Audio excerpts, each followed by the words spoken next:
ขาตำกล้วยนะครับพี่น้องบ้านตำขาใส่กล้วย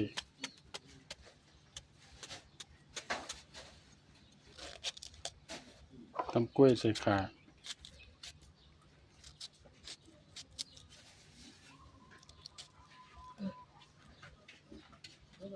ใส่มะเขือพร้อมจัดแล้วตัดให้เราไงจัดแล้วเพราะว่ามันเดียวกันกับโอมเดียวกันกับพี่โอม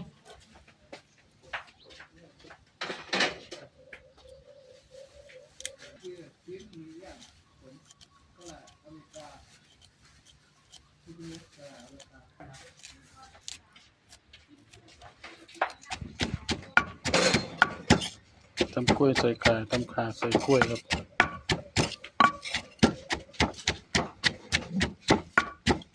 ใส่น้ำปลาบ่ใส่ตัวเนาะยังฉันได้ใส่ตำให้มันก่อน